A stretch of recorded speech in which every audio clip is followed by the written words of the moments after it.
In this tutorial, I'm going to show you how to design a cover for a historic novel. Perhaps you're doing Scottish Highlander or you're doing medieval and you want to create a strong cover with a character perhaps that looks like a Viking that has a sword, what have you.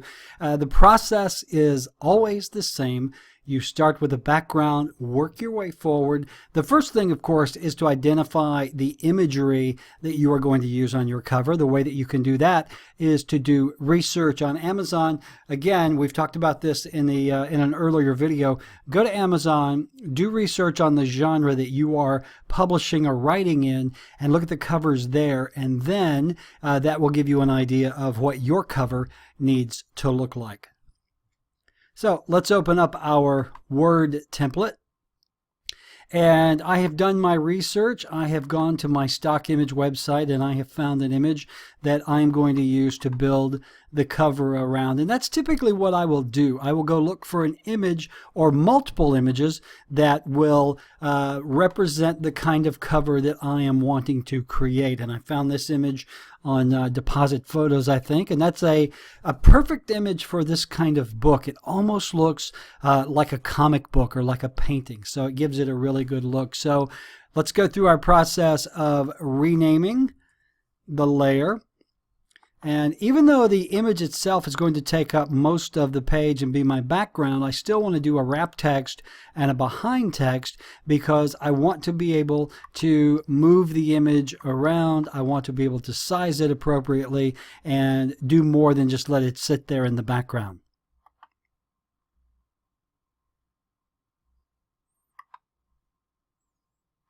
So if I do that, I can move it around, I can make it larger, I can make it smaller. You know, maybe I just want to use a portion of the image. Maybe I want to enlarge him and just make him really the focal point. If you do a good job of picking your images, you're going to be able to use these images over and over and over. You're going to be able to size them. You're going to be able to perhaps give them a different color, a different gradient, or what have you. And so when you invest in an image, and a good image, use it over and over and over to make sure you get your money's worth. So I'm going to back up here and just put him back where he was in that size. And again, the formula is always the same. You start from the back, work your way forward. So I have the image I'm going to use. Now I need a title and I need an author's name. And if I use a slogan, perhaps I'll use a slogan. So let's just start building our cover. Let's start with the author's name.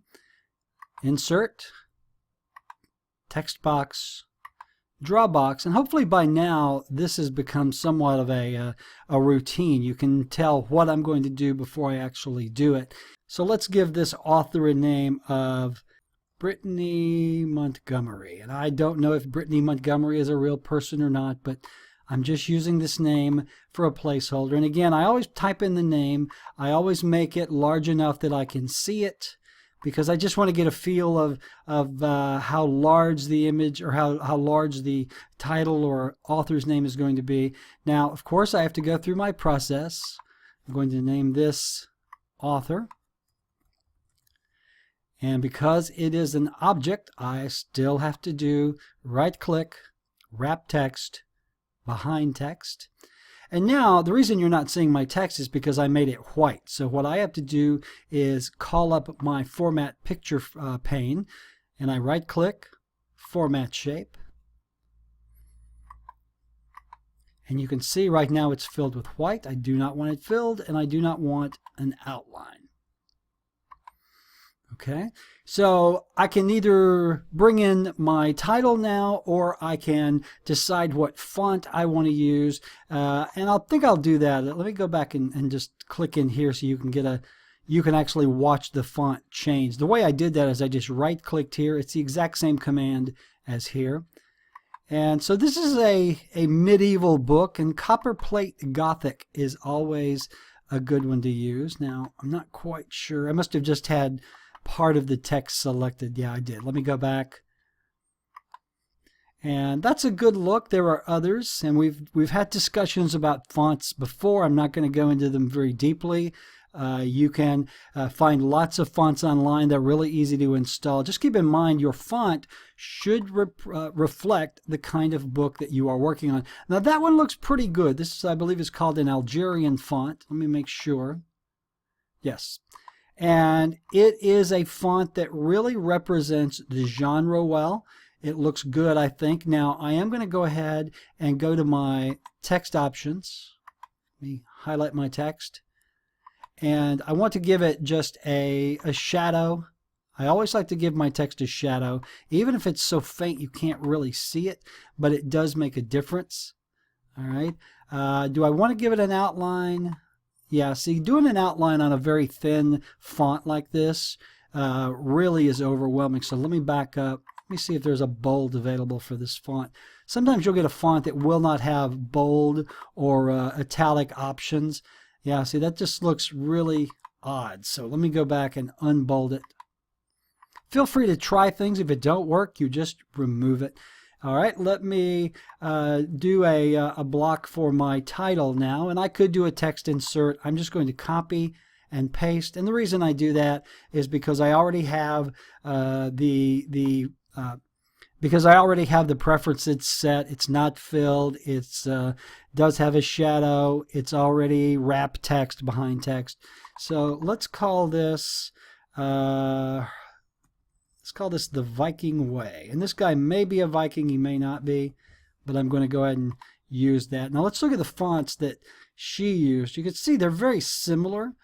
And that's okay. If you want to use the same font, you can. I always like to make my author font different from my title. So let's just go in here. And I'm going to stretch this out because I'm going to make this a larger title. So let's see what we have here that looks like it might fit the genre. And I don't have a whole lot of fonts installed on this computer. I know some people that have thousands of fonts installed, and they take up a lot of room on your hard drive. But if you do a book design, it's always nice to have. So I'm just going to kind of scroll through, see what I can find that really matches. That's kind of okay. The Copperplate Gothic is pretty good. Let's choose that, and let's make the title much bigger. We're going to put it to 72. And if I want, I can come down a little bit on each one of the elements. You know, we've talked about in other videos where you use separate text boxes so you can better position things. And I may have to do that here. It just depends if I can get the space. Yeah, see, there's still a lot of space there, and it's primarily because of the background, or not the background, but the shadow that I'm using, because the shadow always adds to the line spacing. Let's see what happens if I make Viking a little larger. Now that's kind of neat, Let's see here. I'm going to move it down.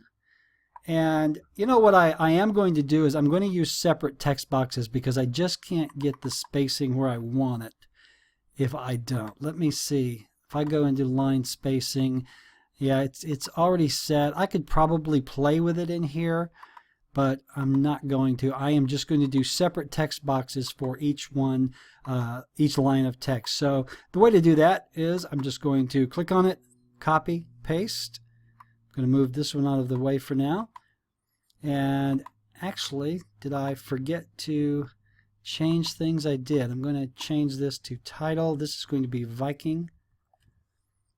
Let me make sure that I set the wrap text behind text. And now I need to do the same for this one. This one is just going to be the word the, or the, however you like to say it. And yes, this was already set because I copied and pasted from the author, so I'm good to go there.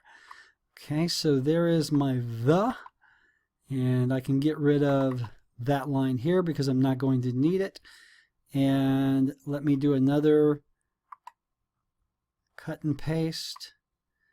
And this is just going to be the word way. No, way. Yes, way. So what I've done now is I have separated all 3 lines of my title into separate text elements so I can better move them around and size them and do whatever it is I want to do with them. I'm going to make that a little larger. I really want that word to stand out. All right. So let me grab the word way because it's going to be down here at the bottom. And let me grab Viking.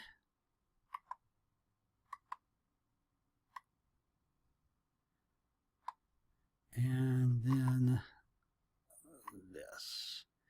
And what I'm doing here is just centering them on the page. You can make them left justified, right justified. For example, if I wanted to, I could put the word the over here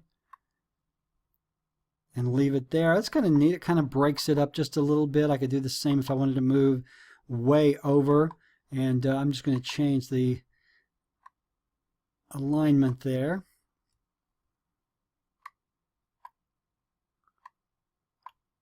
There we go.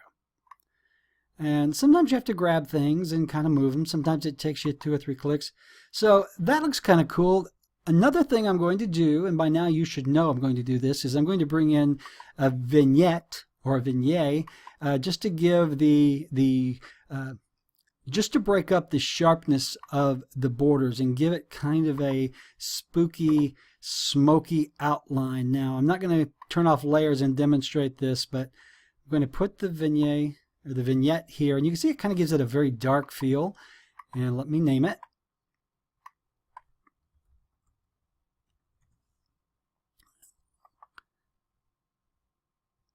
Wrap text behind text.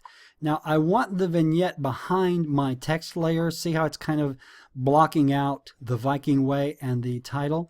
So all I do is I move it down. I just want it to be in front of my man here. And you can see the difference when I turn it off. See, the edges are very bright. This just kind of gives it kind of a smoky look. So this is looking really good, I think. I'm going to just kind of move the title up there. If I'm really not crazy about that font, I'm going to go and just kind of play with the other fonts and see what it looks like. And again, does Brittany have 2 T's? I kind of like that. You'll find that the Georgia font is really good to use for your author name because it's just a very nice, strong serif font. All right, so let's look at that. I'm going to go ahead and save that. That's a pretty darn good looking book cover if I do say so myself. Now you can always go in and play with the color, the shadowing, the sharpness. I'm not going to do that in this book because I really kind of like the way that looks. The one thing I am going to do is I'm going to make this text stand out a little more. Let me enlarge it here.